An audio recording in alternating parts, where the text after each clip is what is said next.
In a quiet village surrounded by fields and winding paths, lived an elderly stone craftsman named Harun. His workshop, simple and sunlit, was filled with chisel, dust, and beauty carved from stone.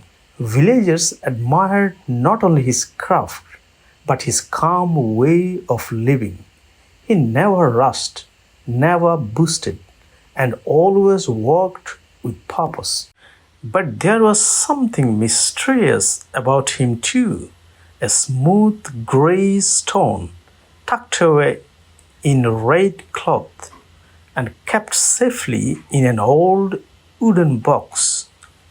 Harun never showed it to anyone. One morning, a curious boy named Kabir came by, as he often did, to watch Harun work. He was fascinated by the way Harun's raw hands shaped cold stone into art.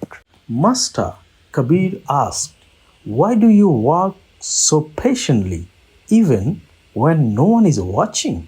Harun paused, smiled gently, and without a word, reached into his box and handed over the cloth. Kabir opened it and found a simple, smooth stone. It looks plain, Kabir said. It is, Harun replied, but it carries a lesson. Kabir leaned in, curious.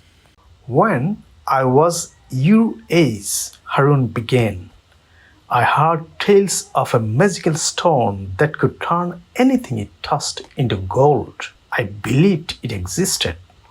So I set out to find it. I climbed hills, crossed rivers, asked sages in distant places. I searched for years. He gave a small laugh, part joy, part regret, but I never found it. One day, tired and frustrated, I picked up the stone while resting near a river. It wasn't magical, and in that moment, I decided to give up my search. Kabir frowned. So, the stone was never special? No, Harun said.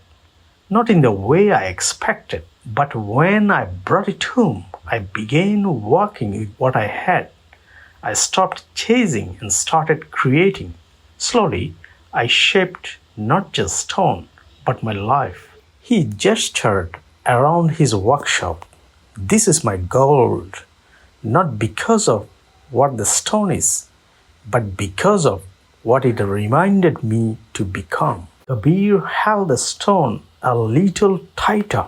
It was still just a rock, but it now carried a story that shimmered like truth.